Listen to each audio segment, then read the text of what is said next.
bienvenue dans ce nouveau numéro de CarTech le Mag. Aujourd'hui, je vous propose un programme 100% hybride électrique. On commencera avec des sportifs chez Honda et Toyota. Et ensuite, une exclusivité, un petit tour à bord du concept Renault Désir. Et enfin, l'essai de la semaine, celui du Volkswagen Touareg hybride.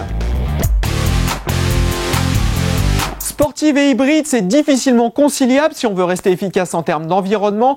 Pourtant, Honda semble décidé à relever le défi avec une version plus musclée et très attendue de son petit coupé CRZ.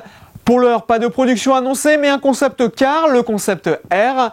Les fans de la marque s'enthousiasment déjà puisque sous le capot, on retrouve 200 chevaux obtenus à partir d'une sérieuse cure de vitamines de l'actuel bloc hybride qui développe à la base 112 chevaux. Alors le concept car roule, il prendra d'ailleurs le départ d'une course d'endurance ces prochaines semaines. Chez Toyota, on a une autre conception de l'hybride sportif puisque cela se passe sans toucher au moteur. La marque commercialisera en effet d'ici peu une version plus de sa Prius. Au programme, des retouches esthétiques, de nouvelles jantes et un châssis raffermi, mais toujours la même puissance moteur, 136 chevaux.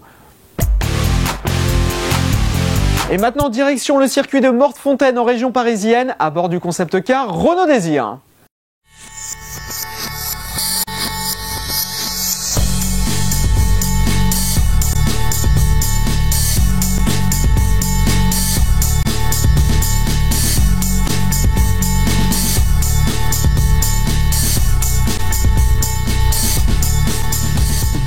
C'est une occasion unique, celle de conduire un concept car qui a fait sensation au dernier mondial de l'auto, la Renault Désir, une réalisation importante pour la marque puisqu'elle montre notamment le nouveau design Renault avec cette grande calandre autour du losange qu'on va retrouver sur tous les autres modèles. C'est un concept car dédié à la passion, à l'amour, rouge laqué, vif. À l'intérieur, c'est tout aussi surprenant, l'ouverture est tactile. Je laisse mon doigt appuyé ici. Ça s'ouvre, voilà. C'est tout de cuir vêtu, blanc, deux côtés différents qui symbolisent l'attraction de l'un vers l'autre. Encore pour le côté amour, on va tout de suite l'essayer, c'est parti.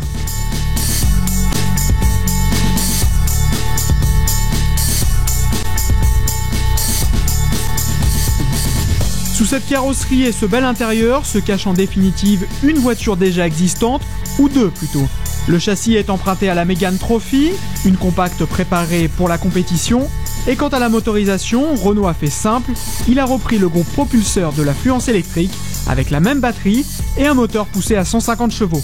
Le cocktail est intéressant puisqu'avec une puissance modeste et un poids plume de 830 kg, la voiture est une sportive capable d'abattre le 0 à 100 km/h en 5 secondes. Malheureusement pour cet essai, la puissance était bridée et nous n'avons pas pu profiter de ses performances et de son système KERS qui, comme en Formule 1, apporte un surcroît de puissance pendant quelques secondes. Mais c'est une pièce unique et il ne s'agissait pas de prendre le moindre risque dans la conduite. Mais pas de quoi être frustré pour autant avec ces quelques tours de circuit qui nous ont permis de faire de nos désirs une réalité.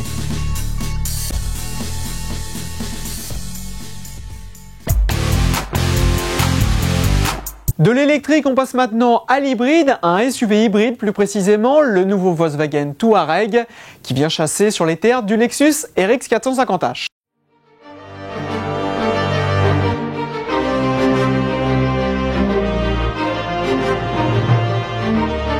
Pour désigner son nouveau Touareg, Volkswagen parle de sa voiture la plus innovante depuis la création de la marque. Il faut dire que les nouveautés ne manquent pas. C'est sa première voiture hybride, le modèle a perdu 200 kg et les petites options high-tech sont foisonnantes, si bien qu'on n'aura pas vraiment le temps de faire le tour pendant ces quelques minutes. Et je vous propose de commencer par ce qui est le plus attendu, sa motorisation hybride complètement inédite.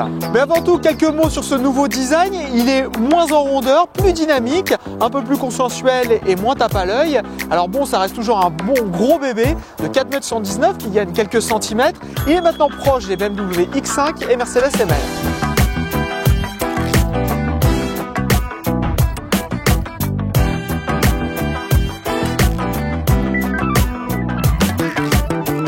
Alors ce fameux système hybride, il est composé d'un moteur V6 essence TSI de 333 chevaux et d'un moteur électrique de 46 chevaux. Alors c'est une architecture hybride simple comme chez Honda, mais l'originalité c'est que les deux moteurs électriques et essence sont séparés par un embrayage de coupure qui permet de les désolidariser. L'avantage c'est que le moteur électrique peut fonctionner plus souvent et le système hybride est plus efficace. Quant aux batteries, elles sont situées dans le coffre, ici, sous le plancher.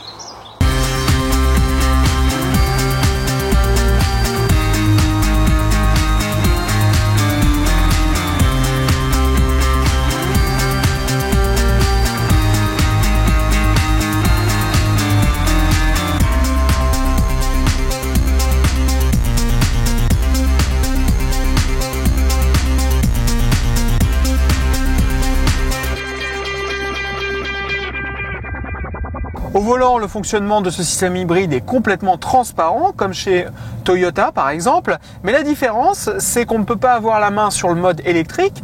Il n'est pas possible de forcer le moteur électrique à tracter tout seul la voiture. Il le fait jusqu'à 50 km/h sur de petites distances, mais plus souvent que chez Toyota. C'est-à-dire qu'il va pouvoir se déclencher, par exemple à 100 km/h à vitesse stabilisée. Donc c'est une philosophie complètement différente. Et quand on veut un peu de puissance et qu'on appuie franchement sur l'accélérateur, les deux moteurs se mettent en route. Et là, les accélérations sont franchement impressionnantes. 6 secondes 5 pour le 0 à 100, c'est mieux qu'une Golf GTI. Pour un engin de 2 tonnes 3, c'est pas mal. Petit bémol quand même, le dosage du freinage n'est pas toujours évident car la pédale de frein déclenche les freins sur les roues mais aussi la régénération d'électricité et ça provoque parfois des petites secousses.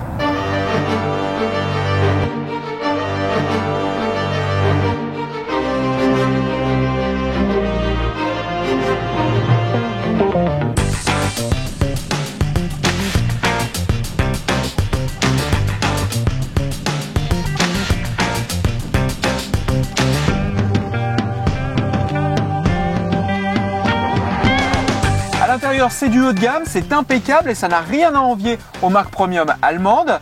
Quelques détails assez sympas comme cet écran central multifonction, couleur, il affiche de beaux graphiques, surtout sur la navigation. Autre détail, la boîte de vitesse est automatique à 8 rapports, c'est très rare sur une hybride. On a aussi un châssis piloté et un système de stationnement avec une vue aérienne. Je vais vous montrer, c'est assez bluffant.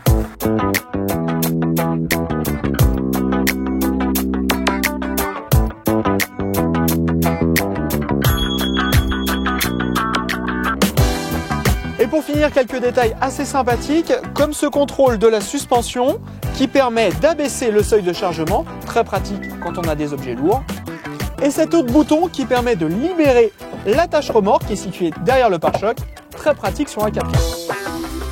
Pour conclure sur ce Touareg hybride, on peut dire qu'il offre une alternative intéressante à la version V8 TDI avec 4 000 € de plus qui porte la facture à 84 000 €. C'est cher, 20 000 € de plus que le Lexus RX 450h qui lui a une motorisation quand même moins puissante.